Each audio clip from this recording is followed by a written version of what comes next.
اس video میں with holding tax کے بارے میں ہم تفصیل سے بات کریں گے. ود ہولڈنگ کیوں کہتے ہیں, یہ کس کس جگہ سے جو ہے وہ کٹتا ہے اور کتنی مقدار میں کٹتا ہے, کب کب کٹتا ہے, ود ہولڈنگ ٹیکس کی کتنی اقسام ہیں, کیا یہ ایڈجسٹیبل ہے یا نہیں ہے, کون سا ایڈجسٹیبل ہے اور کون سا جو ہے وہ ایڈجسٹیبل نہیں ہے, کون سا ریفنڈیبل ہے اور کون سا ریفنڈ نہیں ہو سکتا. السلام علیکم دوستوں, میرا نام محمد بلال سلیم. میں اس چینل پر ٹیکس اور لا سے متعلق رہنمائی فراہم کرتا ہوں. آج کی ویڈیو ان تمام دوستوں کے لیے بڑی اہمیت کی حامل ہے جو پاکستان کے اندر رہتے ہوئے کاروبار کرتے ہیں یا پھر لین دین کرتے ہیں, جن کا جو ہے آٹومیٹکلی ٹیکس کٹ جاتا ہے. ہر بار جب آپ بینک سے پیسے نکالتے ہیں, گھر یا پلاٹ خریدتے ہیں, تنخواہ وصول کرتے ہیں, ڈیویڈنڈ لیتے ہیں, کوئی بھی سروس لیتے ہیں یا لیتے ہیں, ایک ٹیکس ایسا ہوتا ہے جو بغیر آپ کو بتائے آپ سے کاٹ لیا جاتا ہے. اس ٹیکس کا نام ہوتا ہے ود ہولڈنگ ٹیکس. اور اس کی جو کٹوتی ہے وہ filer, non filer, late filers کے لیے 3 کیٹیگریز کے لیے الگ الگ جو ہے وہ مینشن کی گئی ہے, اور ان میں جو ڈفرینس ہے وہ بھی انہیں کے حساب سے جو ہے وہ کیا جاتا ہے. سب سے پہلے یہ سمجھ لیتے ہیں کہ ود ہولڈنگ ٹیکس ہوتا کیا ہے. ود ہولڈنگ ٹیکس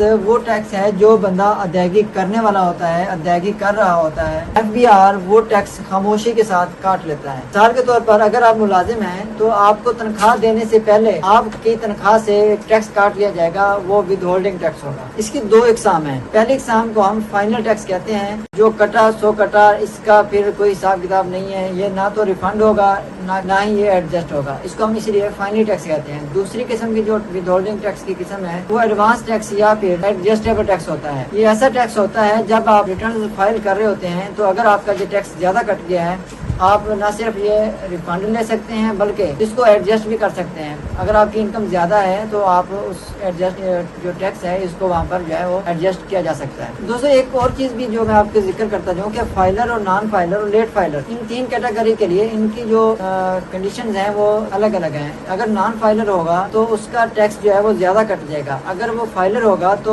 بنسبت نان فائلر کے اس کا ٹیکس کم کٹے گا. ایک نئی کیٹیگری 20 سال متعارف کروائی گئی تھی, وہ تھی لیٹ فائلر کی. لیٹ فائلر وہ فائلر تھے جنہوں نے اپنی ریٹرن وقت کے ساتھ ساتھ نہیں کروائی تھی, بلکہ جب گوشوارہ جمع کروانے کا ٹائم گزر گیا تھا تو انہوں نے اس وقت اپنی ریٹرن فائل کروائی تھی. وہ فائلر تو ہو گئے تھے لیکن ان کا اسٹیٹس لیٹ فائلر ہو گیا تھا. تو اگر آپ کا بھی اسٹیٹس لیٹ فائلر آ رہا ہے تو آپ اس سال جولائی, اگست, ستمبر, یہ 3 مہینے کا سیزن ہے, اس سیزن میں آپ اپنی ریٹرن فائل کروا لیں اور آپ کا اسٹیٹس بھی فائلر ایکٹیو میں آ جائے گا. فائلر اور ریلیٹڈ کوئی بھی اگر آپ کے کوئی کوئری ہو, کچھ سوال ہو تو آپ ہمارے ساتھ رابطہ کر سکتے ہیں. ہمارے دیے گئے واٹس ایپ پر آپ جو ہے وہ ہم سے معلومات حاصل کر سکتے ہیں. دوستوں جو سرکاری ملازم ہوتا ہے اس کی جو ود ہولڈنگ ٹیکس ڈیڈکشن ہوتی ہے وہ انڈر سیکشن 149 کے تحت جو ہے ان کی ڈیڈکشن کی جاتی ہے. اس کے علاوہ پراپرٹی بیچنے والا اور پراپرٹی خریدنے والا 236 کے اور 236 سی, یہ 2 سیکشن ایسے ہیں جو پراپرٹی خرید و فروخت کے اوپر جو ہے وہ آپ کا ود ہولڈنگ ٹیکس جو ہے وہ کاٹتے ہیں. اسی طرح بینک سے جب آپ منافع لیتے ہیں تو وہاں پر بھی آپ کا جو ٹیکس کٹتا ہے وہ بھی سیکشن 231 کے تحت جو ہے وہ آپ کا ٹیکس کاٹا جاتا ہے. وہاں پر بھی فائلر اور نان فائلر کی جو کیٹیگری ہے وہ بڑا اثر انداز ہوتی ہیں. نان فائلر جو ہے وہ فائلر کی نسبت زیادہ ٹیکس ادا. اسی طرح جو دوست سروسز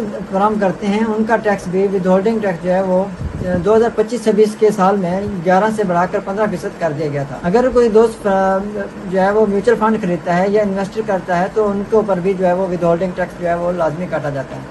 اگر آپ ڈیویڈنڈ لیتے ہیں یا پھر آپ کو جو ہے وہ منافع ملتا ہے تو اس پر بھی الگ سے ود ہولڈنگ ٹیکس کاٹ دے. اسی طرح اگر آپ گاڑی خریدتے ہیں تو اس کے اوپر بھی اس کی شرح مختلف ہے. دوستوں یہ جو ود ہولڈنگ ٹیکس کے اوپر ہم ویڈیو بنائے, دوستوں یہ جو اپڈیٹس ہیں یہ تمام اپڈیٹس 2025-26 کے مالی سال کے حوالے سے اب تک پہنچائی جا رہی ہیں. اس بجٹ کے بعد نئے مالی سال میں کچھ نئی تبدیلیاں بھی آنے والی ہیں.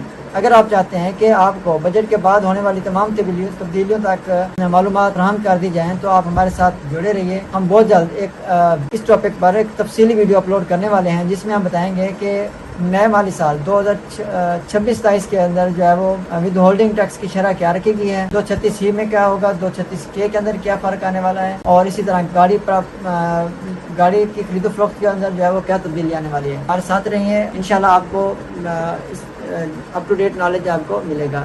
اگر آپ کو یہ ویڈیو پسند ہے تو ویڈیو کو لائک کریں, چینل کو سبسکرائب کرنا مت بھولیے گا. ملتے ہیں اگلی ویڈیو میں, تب تک کے لیے اجازت دیں. بہت شکریہ. اللہ حافظ.